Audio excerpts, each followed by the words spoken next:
UP के बाबा की तरह थोड़ी थे कि खुद अदालत बन गई। जिन लोगों ने नुकसान किया है और सरकारी संपत्तियों को तोड़ा है, फोड़ा है, उनके ऊपर जुर्माना लगा दिया। अरे जुर्माना अदालतें लगाती हैं, मुख्यमंत्री थोड़ी लगाता है। तब सुप्रीम कोर्ट ने जूता उतार के मारा खोपड़ी पर। अब बाल तो है नहीं, कहां लगा होगा वो जूता, अल्लाह बेहतर जाने। ऐसा जूता लगा, अकल ठिकाने आ गई, अकल ठिकाने। आप देख रहे हैं ना, जहां इस वक्त नेता लोग जा रहे हैं कमल वाले, वह मार खा रहे हैं, भगाए जा रहे हैं। चौकीदार जहां जा रहा भीड़ नहीं हो रही है, धर्म एक तरफ है। इस वक्त बाबा भी ईमानदारी के साथ रामायण और गीता पे अमल करता हुआ सिर्फ धर्म के आधार पर भी अगर चल दे तो मेरे भाइयों उसको कायदे से इस्तीफा दे देना चाहिए। अगर वाकई वो सच्चा हिंदू है तो, और हिंदू धर्म का सम्मान करता है तो उसको कायदे से इस्तीफा दे देना चाहिए, क्योंकि हिंदू धर्म बेईमानी नहीं सिखलाता है। हिंदू धर्म अदल और इंसाफ की बात करता है। ये तो धर्म की आड़ में बहरूपिये बने बैठे हैं, बहरूपिये।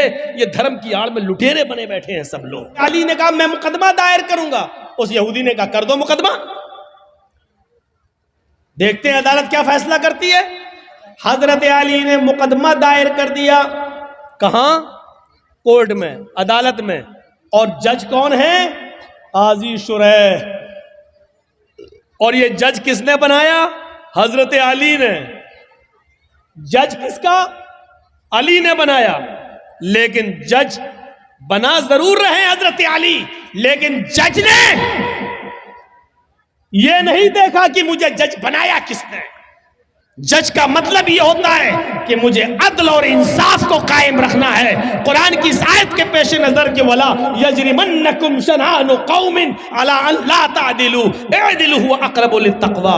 कभी किसी कौम की दुश्मनी तुम्हें गलत फैसला करने पर मजबूर न कर दे, सही फैसला करना, चाहे वो किसी के खिलाफ। उस यहूदी के पास नोटिस पहुंचा कि तुम्हें भी आना है। हजरत अली और यहूदी दोनों एक ही दिन पहुंचते हैं काजी शुरैह की अदालत में। काजी शुरैह की अदालत में ये ऐसा जज नहीं था जो हमारा चौकीदार बना देता है, इसलिए बाबरी मस्जिद का फैसला उनके पक्ष में चला जाता है, क्योंकि हमने आपका नमक खाया है तो नमक हलाली तो करना ही है। ये सिस्टम नहीं था वहां। हजरत अली रजी अल्लाह ताला अन्हु भी कोर्ट में मौजूद है, एक कटघरे में खड़े हैं, यहूदी भी दूसरे कटघरे में खड़ा है। पूछा है अली मुकदमा आपने दायर किया, बताओ क्या प्रॉब्लम है? कहा इस यहूदी के पास एक ज़िरा है, वो ज़िरा मेरी है, और यहूदी कहता है कि वो ज़िरा मेरी है, लिहाजा इस यहूदी से वो ज़िरा मुझे दिलवाई जाए। काजी साहब ने कहा है यहूदी, हजरत अली कह रहे हैं कि वो ज़िरा मेरी है, तुम इसके बारे में क्या कहना चाहते हो? उस यहूदी ने कहा हजरत अली झूठ बोल रहे हैं, ज़िरा मेरी है, इस वक्त मेरे पास है, मैं अदालत के बाहर रख कर आया हूं। काजी ने हजरत अली से कहा अली ये शख्स कह रहा वो ज़िरा मेरी है, तुम कह रहे हो वो मेरी है। अभी ज़िरा तो इस यहूदी के पास ही रहेगी, क्योंकि उसका मालिक वो है, भी उसके पास है। लेकिन मुझे ये बताओ कि अगर वो ज़िरा तुम्हारी है तो तुम्हारे पास कोई गवाह है या नहीं? उस गवाह को बुलाओ, मैं उससे पूछूं उस ज़िरा में क्या क्या तुमने देखा है और किस बुनियाद पर कहते हो कि वो अली की ज़िरा है। हजरत अली ने कहा हाँ गवाह है। कहा कौन? कहा है। कहा उस गवाह को बुलाओ। जब गवाह को बुलाया गया तो वो गवाह हजरत अली के बेटे हजरत हसन थे। वो कटघरे में खड़े हुए और गवाही देने लगे, अरे काजी साहब ये मेरे अब्बू की ज़िरा है और मैं ज़िरा को अच्छी तरह पहचानता हूँ, मेरे बाप कभी झूठ नहीं बोले, लिहाजा ये ज़िरा मेरे अब्बू की है, मैं गवाही देता हूँ इस ज़िरा को यहूदी से लेकर मेरे बाप को दिलवाया जाए। काजी साहब का फैसला सुनिए, काजी साहब का फैसला सुनिए।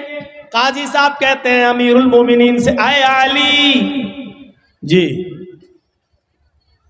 आपकी गवाही आपके बेटे ने दी, और शरीयत बाप के हक में बेटे की गवाही मोतबर नहीं मानती है।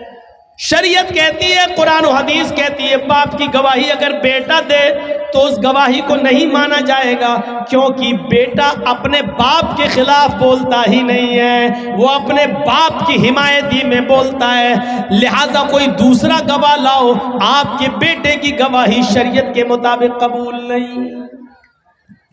हजरत अली ने कहा एक दूसरा गवाह भी है मेरे पास। अपने गुलाम को बुलाया। जब गुलाम कटघरे में आता है, हजरत अली ने कहा ये मेरा गवाह है। गुलाम ने गवाही दी कि ये ज़िरा अली की है, हमारे आका की है। हजरत जज साहब ने पूछा काजी साहब ने कि तुम कौन हो? कहा मैं इनका गुलाम हूं। फरमाया कंबर नाम है मेरा, मैं इनका गुलाम हूं। कहा है अली, शरीयत कहती है मालिक के हक में गुलाम की गवाही भी कबूल नहीं की जाती है, क्योंकि गुलाम अपने आका के खिलाफ, अपने मालिक के खिलाफ बोलता ही नहीं है। उसके ऊपर अपने मालिक का प्रेशर होता है। वो जानता है कि अगर अपने मालिक के फेवर में नहीं बोला तो घर मार खाएंगे, हमें मारा जाएगा, सताया जाएगा। लिहाजा मालिक के हक में गुलाम की गवाही भी कबूल नहीं। ऐ अली, मुअज़्ज़रत के साथ आपकी गुलाम की गवाही भी कबूल नहीं की जाएगी। कोई और गवाह हो तो लाओ। हजरत अली ने कटघरे में खड़े होकर कहा, आए जज साहब, काजी साहब, इन दो गवाहियों के अलावा मेरे पास और कोई गवाही नहीं है। आजकल तो 100-100 रुपए में झूठे गवाह मिल जाते हैं। मेरे पास और कोई गवाही नहीं है। काजी साहब का फैसला होता है, आए यहूदी, हजरत अली ज़िरा को साबित करने में और गवाह पेश करने में नाकाम रहे। वो शरीयत के मुताबिक सच्चा गवाह पेश नहीं कर सके, और जो गवाह पेश किया वो शरीयत के दायरे में आता ही नहीं है। लिहाजा अली नाकाम रहे ज़िरा को अपना साबित करने में। वो ज़िरा के मालिक तुम हो, और अदालत ये फैसला करती है कि वो ज़िरा के हकदार तुम ही रहोगे, वो ज़िरा तुम्हारी रहेगी, उस ज़िरा पर तुम्हारा हक है, तुम जा सकते हो और ज़िरा भी ले जा सकते हो। ये उस जज का फैसला है जो हजरत अली ने बनाया, ये उस काजी का फैसला जिसको हजरत अली ने बनाया। लेकिन कुरान और हदीस के मुताबिक फैसला किया। फैसला में अगरचे ज़िरा में हजरत अली ही की थी, ज़िरा हजरत अली की थी, लेकिन गवाह वगैरह न लाने में ऐसा हो जाता है कि फैसला यहूदी के हक में करना पड़ता है। यहूदी उस ज़िरा को उठाता है, कटघरे से बाहर निकलता है, कहता है जज साहब, आपके फैसले को सलाम करता हूं। आपने वही फैसला किया जो कुरान और हदीस में बताया गया, आपने वही फैसला किया जो मोहम्मद रसूलुल्लाह ने बताया, आपने वही फैसला किया। और मैं यही देखना चाहता था कि अमीरुल मोमिनीन अली के होते हुए मुझ पर जबर तो नहीं किया जाता, जुल्म तो नहीं किया जाता। आपकी अदालत ने और अली ने यह साबित कर दिया है कि यहाँ पर जुल्म और ज्यादती का कोई शायबा भी नहीं पाया जाता है। अब मेरा फैसला सुन लीजिए जज साहब, काजी साहब, हजरत अली सच्चे हैं, ये ज़िरा हजरत अली ही की है, ये दरवाजे के बाहर रखी हुई थी, कोई नहीं था, मैं इसको उठा लाया। 6 महीने तक मैंने इसको छिपाया, और एक दिन जानबूझकर 6 महीने के बाद मैं अली के सामने आ गया ताकि अली मेरी ज़िरा को देख ले, फिर देखें क्या रिएक्शन लेते हैं। फिर सारी प्रतिक्रिया अदालत के मुताबिक चलती है, और हमने देखा इस पूरे मामले में जुल्म सितम नहीं होता है। लिहाजा ये ज़िरा अली की है, मैं अली को दे रहा हूं। और आज इस बात का इकरार भी करता हूं कि आपने कुरान और हदीस के मुताबिक सच्चा फैसला सुनाया। आज इस्लाम से मैं भी अपना रिश्ता जोड़ रहा हूं। अशहदु अल्ला इलाहा इल्लल्लाह व अशहदु अन्ना मुहम्मदन अब्दुहु व रसूलुहु, ये कलमा पढ़कर हजरत अली इस्लाम के सामने वो यहूदी इस्लाम ले आता है। यहां से आप अंदाजा लगाइए कि हजरत अली के खिलाफ फैसला हो रहा है। हजरत अली के खिलाफ फैसला हो रहा है तो किसी की दुश्मनी तुम्हें इस बात पर मजबूर न कर दे कि तुम उसके साथ नाइंसाफी करो। नाइंसाफी नहीं होनी चाहिए। अमर इब्न आस के लड़के ने मुल्क के शाम के अंदर एक यहूदी बच्चे को इस बात पे थप्पड़ मार दिया था।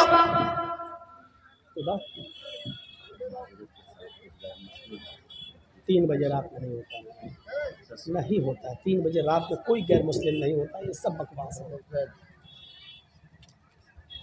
जो भी हो, लेकिन ये चीज़ सही नहीं है। 20 तकरीर में आप किसी का टॉपिक में बदलवाएं, ये अच्छी आदत नहीं है। इसीलिए आप खुद सोचो कि बिहार बंगाल तंग आ गए हैं। जो चीज़ नहीं, वो सब नहीं होता है। गैर मुस्लिम है तो आगे बिठा लो उनको, लाइए, हम उनसे पूछे कि उनकी समझ में आ रहा कि नहीं आ रहा, आप लाइए उनको आगे बिठा लिए। जो भी हो, कोई भी मुखिया हो, लेकिन ये चीज़ सही नहीं है। बीच में तकरीर चल रही, इस्लामी तकरीर चल रही, कुरान हदीस की तकरीर सुन रही। अब आप वेद सुनना चाहते हैं, यानी कुरान हदीस छोड़ के वेद सुनना चाहते हैं। आप लोगों से चंदा कर रहे हैं, आप कुरान हदीस के नाम पे वेद सुनना चाह रहे हैं, यानी कुरान हदीस की कोई वैल्यू नहीं रही, सारा वेद की इतनी वैल्यू बढ़ गई है। खुद फैसला करो कि हम कहाँ जा रहे हैं, कहाँ जा रहा मामला है। नौटंकी बन के रह गई है जलसों की। रात के 2:35 हो रहे हैं और अब हिंदू भाई जाग रहे होंगे। शिवरात्रि पे तो जागते नहीं है, नवरात्रि पे तो जागते नहीं है अपने, वो रात में 2:35 पे जागेंगे। और आप लोगों का हिसाब ही गलत है। जलसा हो, गैर मुस्लिमों को कुर्सियां लगा के आगे बिठाइए और उनको सुनवाइए, तब हमको बुलाइए, हम वेद पढ़ेंगे। आप भैंस के आगे बीन बजाओ, भैंस क्या समझेगी बेचारी। हम वेद पढ़ देंगे, अभी इतना वेद पढ़ देंगे, इतना वेद पढ़ देंगे कि आप तंग आ जाएंगे। अब सही है पढ़ रहे हैं कि गलत पढ़ रहे हैं, आप क्या जाने। ये तो एक हिंदू ही बेचारा समझ सकता है कि उसके यहाँ है कि नहीं है। ये सब चीज़ें बहरहाल गलत हैं कि आप किसी का टॉपिक 20 तकरीर में आप बदलवाएं। या तो आप पहले टॉपिक दे देते हमें, मौलाना साहब आपका टॉपिक ये रहेगा, आपको इस पे बोलना है। आप पहले हमें टॉपिक नहीं दे रहे हैं, जलसे का डेट ले रहे हैं, तो हमें नहीं बता रहे हैं कि आपको क्या बोलना है, और फिर बीच में आप हमसे कहेंगे कि वेद पढ़िए। ये चीज़ सिस्टम सही नहीं है। अब यहाँ से हम वेद कहाँ से घुसेड़ बताइए तो आप। अब घुसेड़ रहे हैं तो हमारा मौजू छूट रहा है, जिस पे हम बोल रहे हैं, वो हमारा छूट रहा है। और ये तकरीर जब यूट्यूब के जरिए दूसरे लोग सुनेंगे तो कहेंगे ये मौलवी कितना जाहिल है, बोल रहा था इस पे और फिर आ गया इस पे, इसको कुछ आता ही नहीं है। आपको वैसे ही मालूम है कि कितने मुल्ला मौलवी हमारे पीछे पड़े हुए हैं। तो थोड़ा सा सब्र करिए आप। मुखिया जी से मेरी गुजारिश है, जिसने पर्चा दिया है उनको चाहिए कि टॉपिक पहले दिया करें, 20 तकरीर में गड़बड़ ना कराएं। चाहे हमें बुलाएं या ना बुलाएं, इसकी कोई परवाह नहीं है हमें, अल्लाह की कसम कोई परवाह नहीं है। हमें मत बुलाइए आप, मैं आपसे हाथ जोड़कर भी अपील कर रहा हूं, मत बुलाइए हमें। हम आना भी नहीं चाहते हैं बिहार में और झारखंड में, क्योंकि मैं 20 साल से पक चुका हूं। मत बुलाइए मुझे, मैं कह दे रहा हूं बस। लेकिन 20 तकरीर में इस तरीके से रुस्वा मत करिए किसी को आप, किसी का टॉपिक चेंज कराकर। मुझे अच्छा नहीं लगा ये आज। तो सुनिए मेरे भाइयों, जो बात मैं बोल रहा था वो ये कि अमर इब्ने आस के लड़के को इस बात पे यहूदी लड़के को कोड़ा मार दिया कि तेरा घोड़ा मेरे घोड़े से आगे कैसे निकला। एक थप्पड़ मार दिया और छोटा सा बच्चा, वो 12 साल का यहूदी बच्चा, सीधे सीधे कहता है कि मैं अब जाऊंगा और मैं इस शहर के गवर्नर अमर इब्ने आस से इसकी शिकायत करूंगा कि तुमने मुझे थप्पड़ मारा है। बेटा क्या कहता है, अमर इब्ने आस का बेटा क्या कहता है यहूदी बच्चे से, अरे जा, जिससे भी शिकायत करना हो कर, मेरा कोई कुछ नहीं कर सकता, मैं उसी गवर्नर का बेटा हूं, मैं अमर इब्ने आस का बेटा हूं, मैं अमर इब्ने आस का बेटा हूं, मुझे कोई कुछ नहीं कर सकता। फिर यहूदी बच्चे की हिम्मत नहीं हुई, भाई गवर्नर का बेटा है, अब क्या होगा। जैसे यूपी में मंत्री का बेटा गाड़ी चढ़वा दिया। अब सोचिए उत्तर प्रदेश की फिजा क्या हो रही है। अंडा चोरी, किताब चोरी, बकरी चोरी, ये मुकदमे लगे हैं आजम खां के ऊपर। अभी तक 2 साल से जेल में है और एक आदमी मंत्री का बेटा 8 किसानों के ऊपर गाड़ी चढ़ा दिया तो 4 महीने में जेल से बाहर आ गया। 4 महीने में जेल से बाहर आ गया। क्यों? मंत्री का बेटा है और गिरा राज्य मंत्री का बेटा है। तो अब आप सोचिए कौन क्या कर सकता है। तो वो अमर इब्ने आस के बेटे ने सोच लिया कि मेरा क्या, अब क्या होगा। यहूदी बच्चे ने सोचा ये तो उस गवर्नर का बेटा है। 1 महीने के बाद जब हजरत उमर आते हैं और उन्होंने तमाम लोगों को इकट्ठा किया, पूछा तुम अमर इब्ने आस से खुश हो या नहीं, मैंने जिसको गवर्नर बनाया था तुम उससे खुश हो या नहीं। तमाम लोग कहते हैं खुश हैं, अमर इब्ने आस की हुकूमत बहुत अच्छी चल रही है, अच्छा काम कर रहे हैं, हमें कोई परेशानी नहीं है। एक छोटा सा बच्चा, वही 12 साल का यहूदी का, खड़ा होकर कहता है कि मैं अमर इब्ने आस से खुश हूं, सब कुछ ठीक है, लेकिन अमीरुल मोमिनीन एक चीज का इंसाफ मुझे चाहिए। आज से 1 महीना पहले अमर इब्ने आस के बेटे ने मुझे थप्पड़ मार दिया था, सिर्फ इसलिए कि मेरा घोड़ा इनके घोड़े से आगे निकल गया था। इसी बात पर गुस्सा होकर इन्होंने थप्पड़ मार दिया था। अच्छा इधर आओ, उस 12 साल के बच्चे को बुलाया और यहूदी बच्चे को बुलाया, इधर आओ, अपनी गोद में बिठाया, पूरी बात बताओ। पूरी बात बताई। कहा कि अमर इब्न आस के बेटे ने मारा। कहा फिर तुमने शिकायत क्यों नहीं की? कहा इसलिए नहीं की कि अमर इब्न आस के पास जब मैं आ रहा था तो अमर इब्न आस का बेटा मुझसे बोला मेरा कुछ नहीं होगा, मैं अमर इब्न आस का बेटा हूं, मैं गवर्नर का बेटा हूं, मेरा कोई कुछ नहीं कर सकता। फरमाया अच्छा चलो एक थप्पड़ मारो। एक थप्पड़ अमर इब्न आस के बेटे के मारा गया, जोर से थप्पड़ लगाया गया, जल्लाद ने थप्पड़ लगाया। फिर अमर इब्न आस से कहा आप भी इधर आइए। अमर इब्न आस ने कहा मुझे क्यों? जल्लाद से कहा एक थप्पड़ इसके बाप के भी मारो, इस गवर्नर के भी मारो। पूछा ऐसा क्यों? कहा पहले थप्पड़ खाओ उसके बाद बताता हूं। एक थप्पड़ अमर इब्न आस के भी पड़ गया।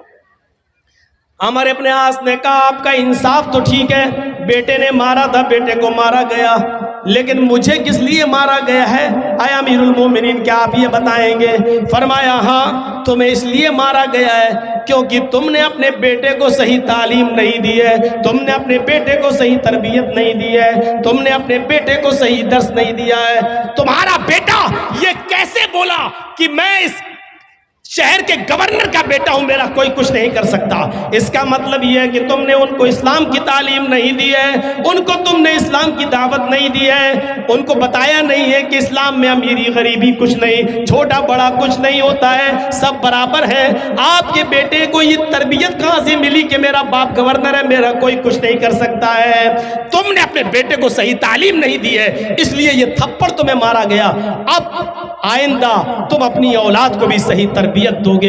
ये अदल था, ये इंसाफ था, ये फैसला था मेरे भाइयों उस जमाने का। कुरान यही कहता है कि कोई दुश्मन भी तुम्हारा हो लेकिन फैसला करना हो तो दुश्मन के अगर